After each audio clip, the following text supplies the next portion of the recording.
بسم اللہ الرحمن الرحیم۔ محترم سامعین السلام علیکم۔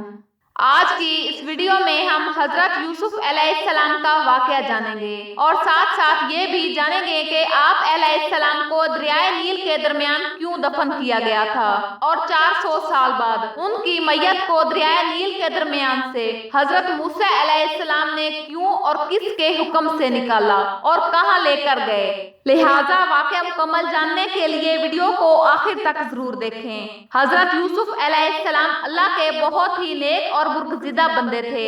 یہ ابراہیم علیہ السلام کے بیٹے اسحاق علیہ السلام اور پھر ان کے بیٹے یعقوب علیہ السلام کے بیٹے تھے۔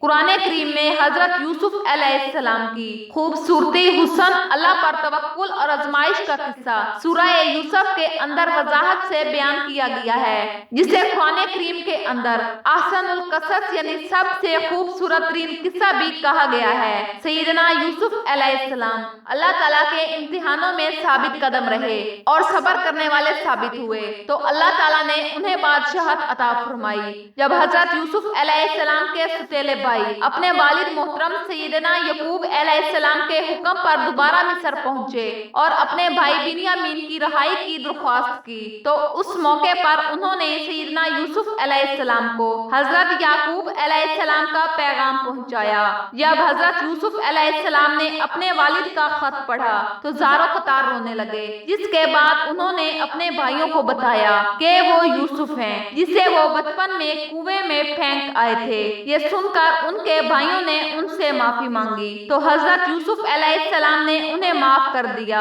اور اپنے بھائیوں سے کہا کہ اب تم لوگ میرا یہ کرتا لے کر جاؤ اور ابا جان کے چہرہ انور پر ڈال دو تو ان کی بینائی واپس آ جائے گی اور پھر تم سب گھر والوں کو ساتھ لے کر میرے پاس واپس مصر آ جانا۔ یہ سن کر سیدنا یوسف علیہ السلام کا بڑا بھائی جس کا نام یہودا تھا وہ کہنے لگا کہ یہ کرتا میں لے کر جاؤں گا، کیونکہ میں یوسف علیہ السلام کا بکری سے خون سے رنگا کرتا ہی بابا کے پاس لے کر گیا تھا، جس سے میرے باپ کو بہت تکلیف ہوئی تھی۔ آج میں یہ کرتا لے کر جاؤں گا تو وہ یقیناً مجھ سے بہت خوش ہوں گے۔ چنانچہ یہودا یوسف علیہ السلام کا کرتا لے کر خوشی خوشی مصر سے کنعان کی طرف روانہ ہوا۔ حضرت یوسف علیہ السلام نے اپنے بھائیوں کے ساتھ اپنے والد اور سب خاندان کو لانے کے لیے 200 سواریاں بھی بھیجی۔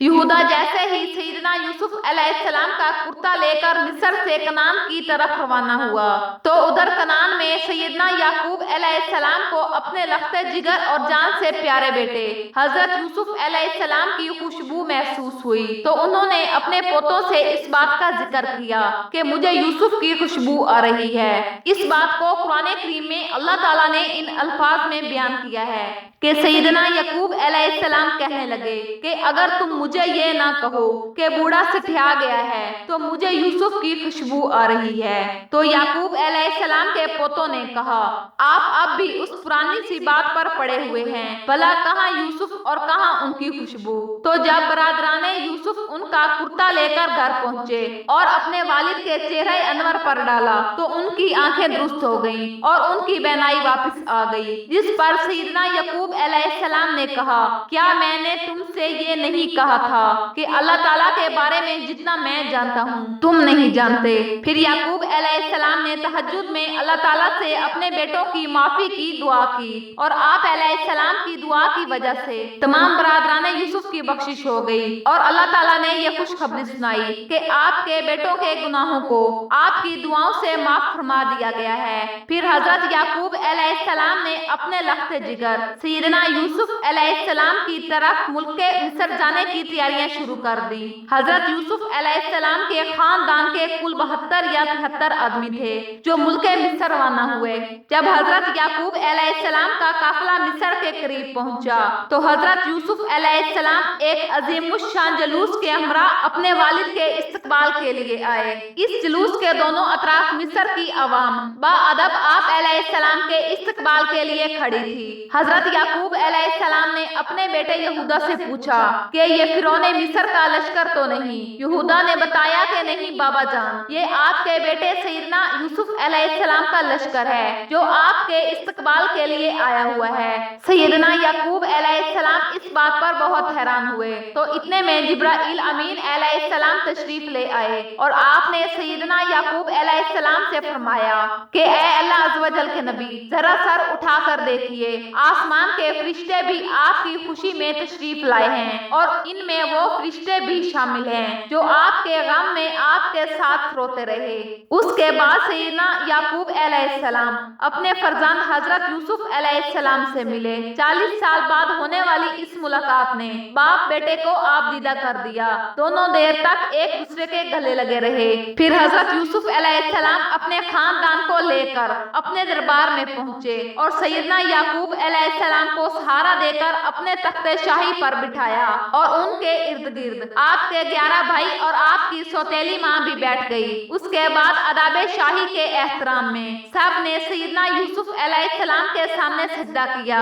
تفسیر یوسف میں لکھا ہے کہ یہ سجدہ تعظیمی تھا جو اس وقت جائز تھا جب سب کے سب حضرت یوسف علیہ السلام کے سامنے سجدے میں گر پڑے تو اس کے بعد انہوں نے اپنے والد سے کہا کہ اے ابا جان، یہ پہلے خواب کی تعبیر ہے، بے شک اس سے میرے رب نے سچا کیا اور بے شک مجھ پر احسان کیا کہ مجھے قید سے نکالا اور آپ سب کو گاؤں سے لے کر آیا۔ اس کے بعد شیطان نے مجھ میں اور میرے بھائیوں میں ناچاکی پیدا کر دی۔ بے شک میرا رب جس کام کو چاہے آسان کر دے، بے شک وہی علم و حکمت والا ہے۔ یعنی میرے 11 بھائی ستارے ہیں اور میرا باپ سورج اور میری والدہ چاند ہیں اور یہ سب مجھ کو سجدہ کر رہے ہیں۔ اس کے بعد بادشاہ مصر حضرت یوسف علیہ السلام پر ایمان لے آیا اور اس نے ساری بادشاہت آپ علیہ السلام کے حوالے کر دی۔ اس طرح بنی اسرائیل کو مصر میں حکومت مل گئی اور یہاں آباد ہو گئے۔ حضرت یعقوب علیہ السلام نے اپنی باقی زندگی حضرت یوسف علیہ السلام کے ساتھ خوش و خرم گزاری۔ سیدنا یعقوب علیہ السلام تقریباً 24 سال تک مصر میں رہے اور پھر ان کی وفات ہو گئی، جس کے بعد حضرت یوسف علیہ السلام نے انہیں ان کی وصیت کے مطابق فلسطین میں دفن کیا۔ حضرت یوسف علیہ السلام نے 120 سال کی عمر پائی۔ سیدنا یوسف علیہ السلام کے وصال کے بعد ان کی تدفین پر ان کے چاہنے والوں میں اختلاف پیدا ہو گیا کہ ان کو کہاں دفن کیا جائے۔ مصر کی عوام کا آپ علیہ السلام سے محبت کا یہ عالم تھا کہ ہر کوئی یہ چاہتا تھا کہ حضرت یوسف علیہ السلام کو ان کے محلے میں ہی دفن کر دیا جائے تاکہ ان کے محلے میں خیر و برکت رہے۔ آخر میں اہلیان مصر اس بات پر راضی ہوئے کہ آپ کو دریائے نیل میں دفن کیا جائے تاکہ دریا کا پانی آپ علیہ السلام کی قبر مبارک کو چھو کر گزرے اور تمام مصر والے اس پانی سے برکت حاصل کریں۔ اس لیے آپ علیہ السلام کے جسم مبارک کو سنگ مرمر کے صندوق میں بند کر کے دریائے نیل میں دفن کر دیا گیا۔ پھر تقریباً 400 سال بعد حضرت موسیٰ علیہ السلام کے زمانے میں جب اللہ تعالیٰ نے بنی اسرائیل کو حضرت موسیٰ علیہ السلام کی قیادت میں مصر چھوڑنے کا حکم دیا تو ساتھ ہی حضرت یوسف علیہ السلام کا تابوت بھی اپنے ساتھ لے جانے کا حکم دیا گیا، جس پر حضرت موسیٰ علیہ السلام نے ان کا تابوت دریائے نیل سے نکال کر اپنے ساتھ فلسطین لے گئے، جہاں سیدنا یوسف علیہ السلام کے تابوت کو آپ علیہ السلام کے آباء و اجداد حضرت اسحاق علیہ السلام اور حضرت یعقوب علیہ السلام کے برابر میں دفن کر دیا گیا اور اس وقت آپ علیہ السلام کا مزار مبارک فلسطین میں ہے۔ یہ تھا وہ قصہ جس کو اللہ تعالیٰ نے احسن القصص کہا ہے۔ بے شک اس قصے میں تمام انسانوں اور بالخصوص مسلمانوں کے لیے سبق موجود ہے کہ حالات چاہے جتنے بھی مشکل ہو جائیں، ہمیں صبر اور اللہ پر توکل کرنا چاہیے۔ اگر اللہ عز و جل ہمارے ساتھ ہے تو دنیا کی کوئی بھی طاقت ہمارا کچھ نہیں بگاڑ سکتی۔ آخر میں اللہ تعالیٰ سے دعا ہے کہ وہ ہم سب کو دین سیکھنے اور سکھانے کی توفیق عطا فرمائے، آمین ثم آمین۔ محترم سامعین، اگر ویڈیو اچھی لگی ہو تو ویڈیو کو لائک کریں اور ایسی مزید اسلامک ویڈیوز دیکھنے کے لیے ہمارے چینل کو سبسکرائب کریں۔ شکریہ۔